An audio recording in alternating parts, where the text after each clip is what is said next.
This is the book of Sirach or Ecclesiasticus, chapter 39.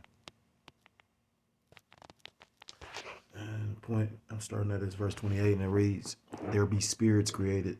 So like it, there be spirits that are created for vengeance, which in their fury lay on sore strokes. In the time of their destruction they pour out their force and appease the wrath of him that made them. Fire and hail and famine and death, all these were created for vengeance. Teeth of wild beasts and scorpions, serpents, and the sword, punishing the wicked to destruction.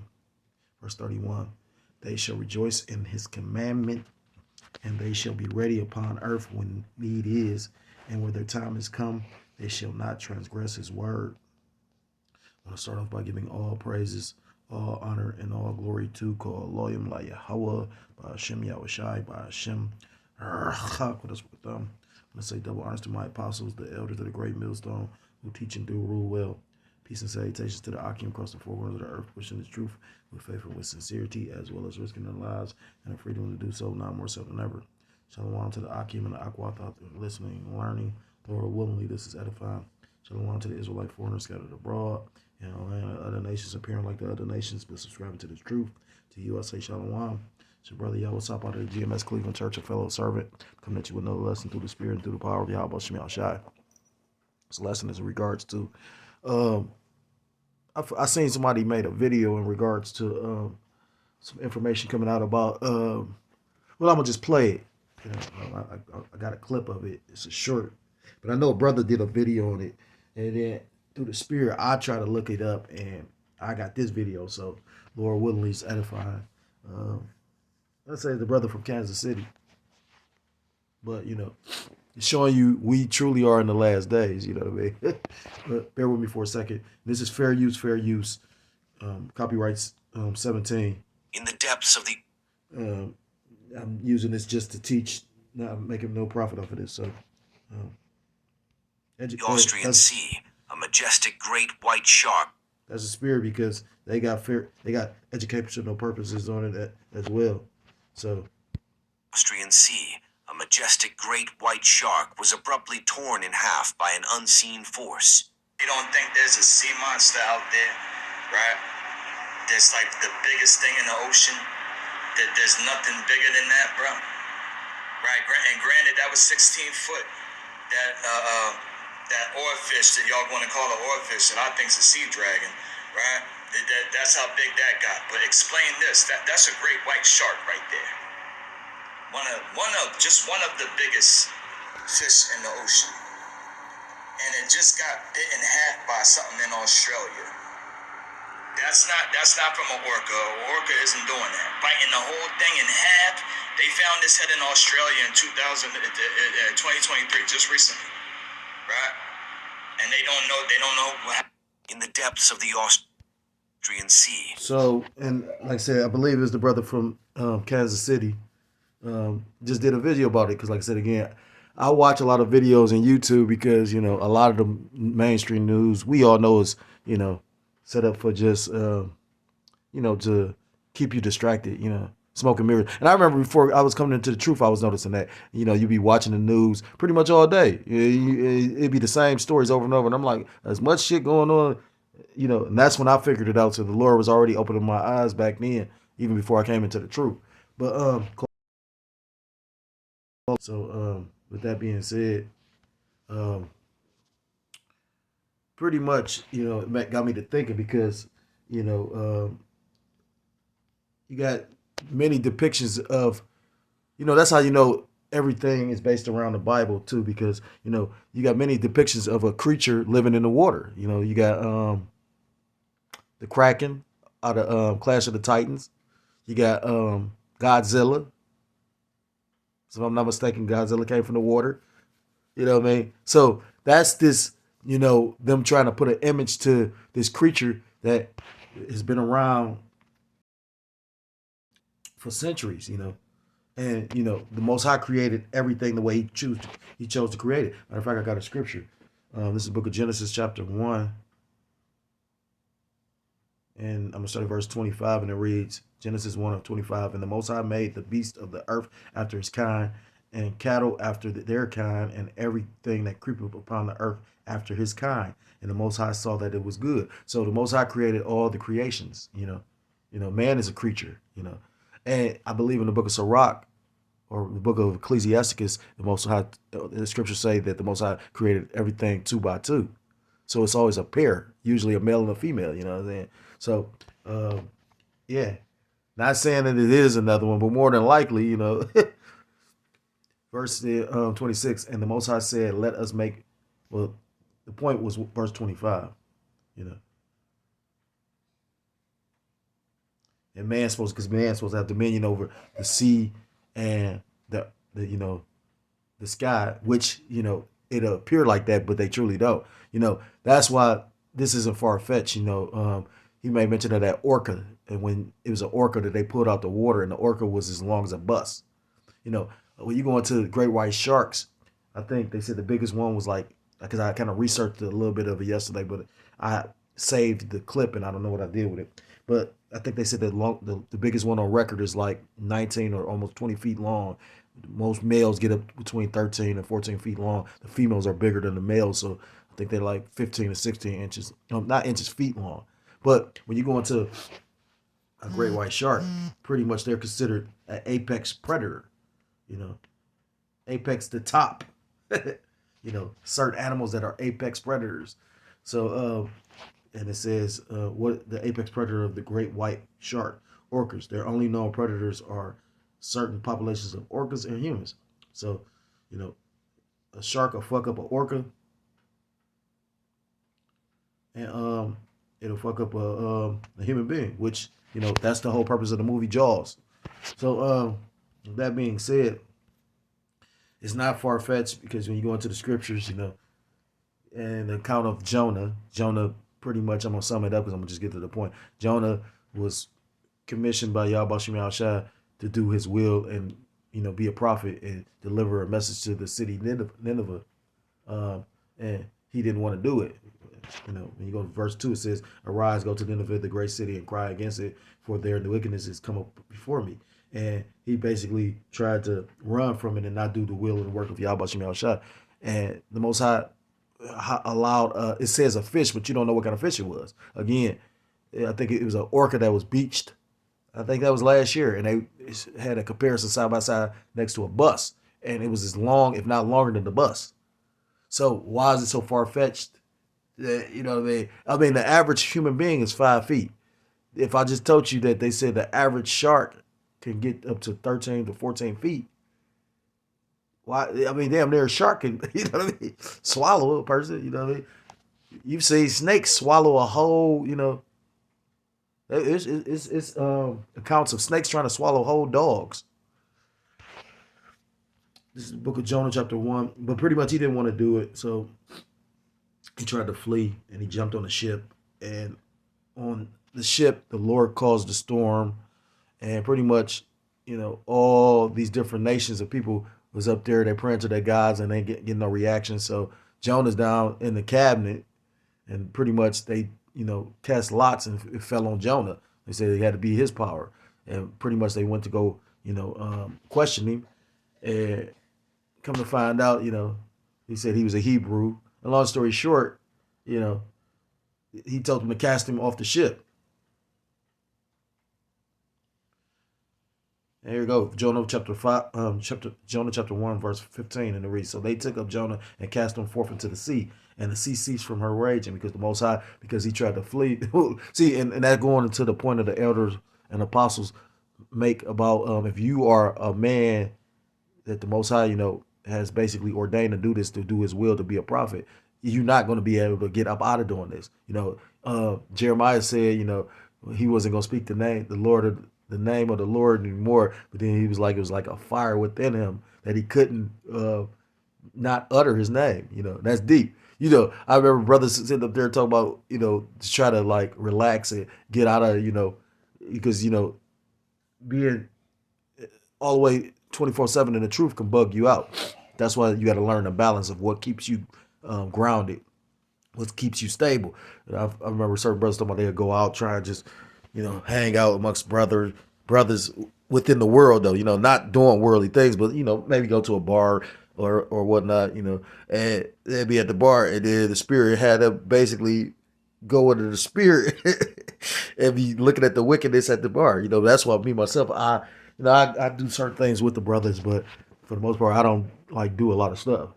I would be considered, I guess, a L7 because I know what triggers me. I know what I know what I might have to battle, or and then it's nothing appealing to me anymore. You know what I mean? Even box is cool, but even box ain't is losing its it's really not nothing that really excites me no more. I just what would be exciting is what excites me is seeing the prophecies come to fold and come to pass. But not to digress, it says, verse 16, then the men feared the Lord Yahweh Bashim Yahshua exceedingly and offered a sacrifice unto the Lord and made vows.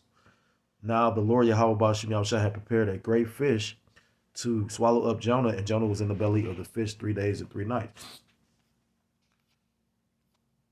So a large fish came and grabbed him, and pretty much when you go into it, it's going to lead or basically transport him to Nineveh because he was going the opposite way.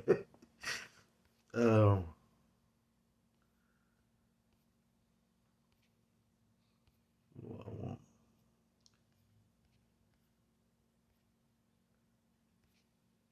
about that.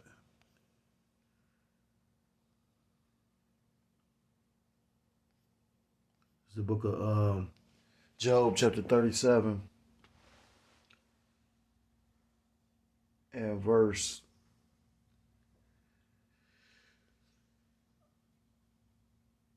8, and it reads,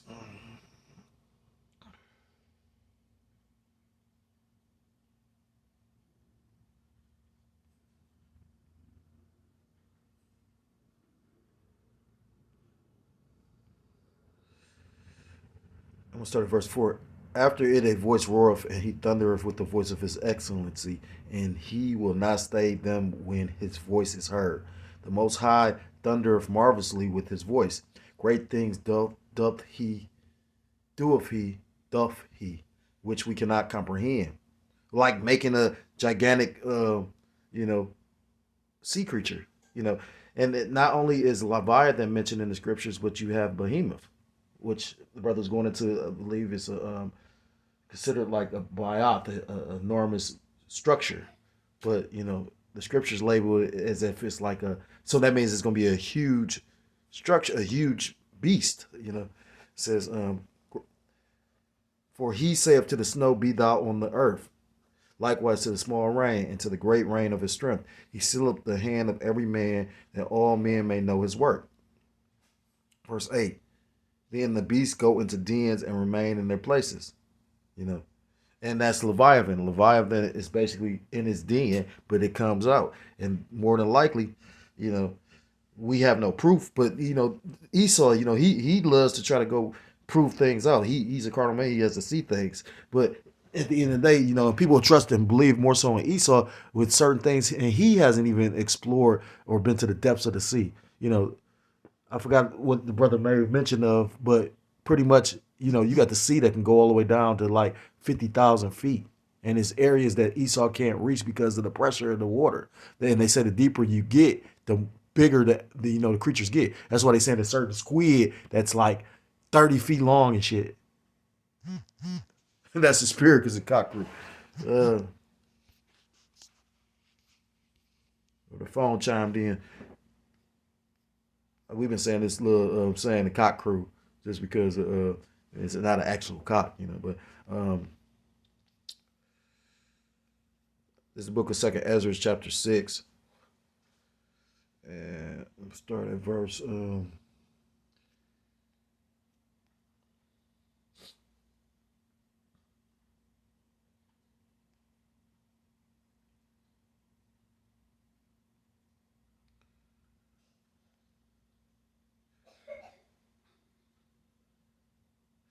This is the book of 2nd Ezra, chapter 6, and verse 47. Upon the 5th day, thou sayest unto the 7th part, where the waters were gathered, that it should bring forth living creatures, fowls and fishes. So it came to pass. For the dumb water and without life brought forth living things at the commandment of the Most High, that all people might praise thy wondrous works. Verse 49, then didst thou ordain two living creatures, the one thou callest Enoch, and the other Leviathan.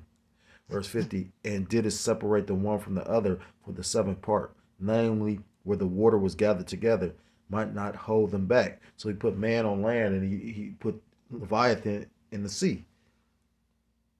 Until Enoch thou gave his one part, which was dried up the third day, that he should dwell in the same part wherein are 1,000 hills. But unto Leviathan thou gavest the seventh part, namely the moist, and has kept him to be devoured, of whom thou wilt and when. And that lines up with that's beautiful. That lines up with Sirach chapter 39, verse 28, spirits created for vengeance. Let me reread that. I wish I matter of fact, I got a like an NLT right here. Let me get this real quick. Slovakia.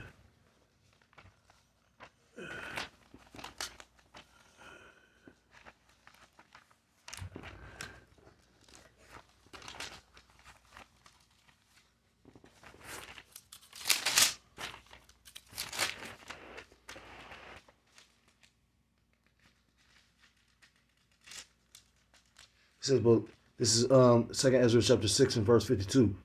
But to Leviathan you gave the seventh part, the watery part, and you have kept them to be eaten by whom you wish and when you wish. I don't seem like that say the same thing. But unto Leviathan thou hast gave it the seventh part, namely the moist, and has kept him to be devoured, of whom thou wilt and when. Well, I think they say it's a scripture in there that talks about how he fed. I think that's in Job 41, 37. I can't remember. It talks about he fed the multitude of breaking some pieces, Leviathan, to feed everybody. I would have to look it up. Bear with me for a second. There we go.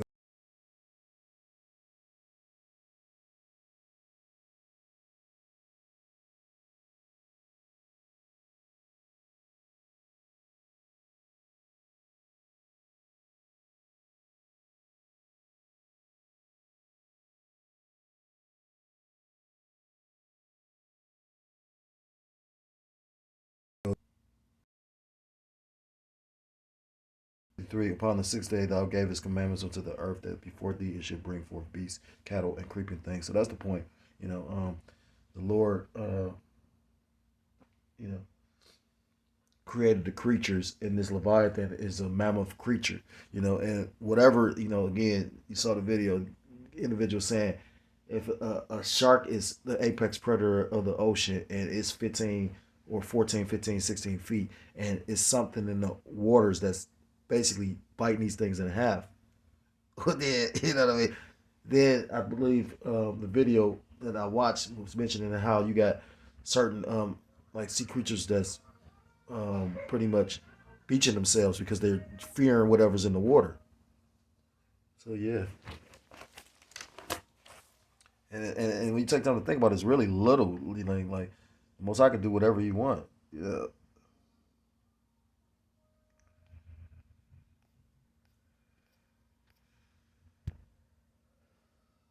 It's the book of Psalms 104 and verse. I'm gonna start at verse 24. It says, "O Lord, Yahweh Ba'Shem Yahushua, how manifold are thy works, and wisdom hast thou made them all. The earth is full of thy riches." Look at all the animals in the plant life. Look at all the creations that's on the earth. Even a nigga, I've seen a nigga, and I've witnessed a nigga. I mean, talking about a nigga, literally sit back and ponder and just realize, like, just look at how the earth operates. You know what I mean? Like for instance, on one side of the earth, you'll get sunlight. And then while it's sunlight on one side of the earth, it's darkness on the other. And then basically the earth rotates, and pretty much then that side that was getting, like in the west, when it's daylight, it's nighttime in the east. And then when the earth rotates, it's nighttime in the west, while it's, daylight in the east. That's why they talk about the earth rises in the east and sets in the west. Verse 25, so is this great and wide sea, wherein all things creeping innumerable, both small and great beasts. Verse 26, the point. There go the ships. There is that leviathan whom thou hast made to play therein. And Job chapter 41, and it reads, starting at verse 1, Job 41 1. Some of these apps is annoying because they all trying to advertise. If it's just even another app, you know. It says, canst thou draw out Leviathan with a hook, or his tongue with a cord which thou lettest down? Can thou put a hook into his nose, or bore his jaw through with a thrower? And this is the Most High asking questions because he's being facetious, you know.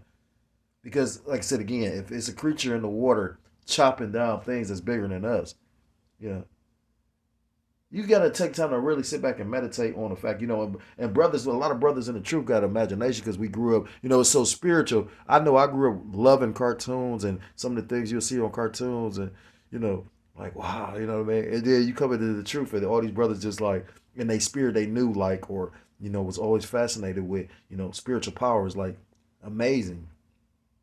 So when you sit back and meditate on the fact of, damn, if this thing is 15 feet tall and this is a predator, you know, imagine the movie Jaws. This thing, you see this thing, you gonna run. Well, this thing running from something in the water. Will he make any supplication unto thee? Will he speak soft words unto thee? Will he make a covenant with thee? Wilt thou take him for a servant forever? Wilt thou play with him as with a bird, or wilt thou bind him for thy maidens? You know, now these is what the Most High asking, you gonna do this with Leviathan. Shall the companions make a banquet of him? Will they be able to eat him? Shall they part him among the merchants? Will they be able to sell him? Canst thou fill his skin with barbed irons, or his head with fish spears? Is he going to be able to pierce his hide? Lay thine hand upon him. Remember the battle. Do no more. Behold, the hope of him is in vain. Shall not one be cast down, even at the sight of him?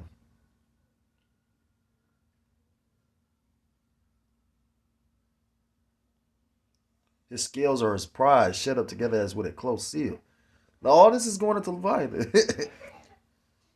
His neck remained of strength, and sorrows turned unto joy.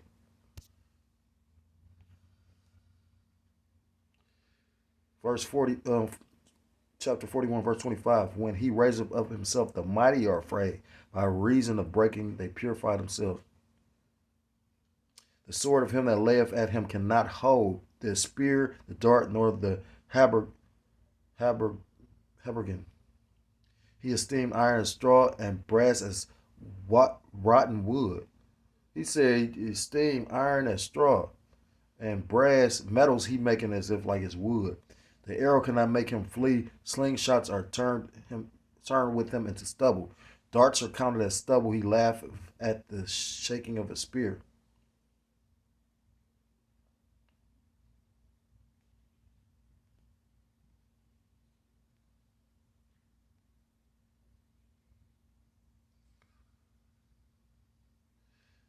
Job 41 and 14, that's a spirit. Who can open the doors of his face? His teeth are terrible round about. And I'm sure that shark that got bitten in half realizes that. Oh, that's the spirit. Dropping down to verse 41 and 33. Upon earth there is not like, upon earth there is not his like, who was made without fear. He beholdeth all high things. He is a king over all the children of pride. So Yahweh Shem Yahshua is going to use him as a tool or weapon of vengeance. You know, again, back to Sirach chapter 18, Sirach chapter 39, or Ecclesiastes 39 and 28. Spirits created for vengeance. Like I said, and these beasts pretty much answer to Yahweh Shem Yahshua, you know. I'm going to end it with that because, you know, it tells you in the book of Ecclesiasticus, or the book of Sirach, chapter 18, verse 1, it reads, He that liveth forever hath created all things in general. Verse 2, the Lord Yahweh B'Shem Yahushua, the Lord Yahweh B'Shem Yahushua only is righteous, and there is none other but he.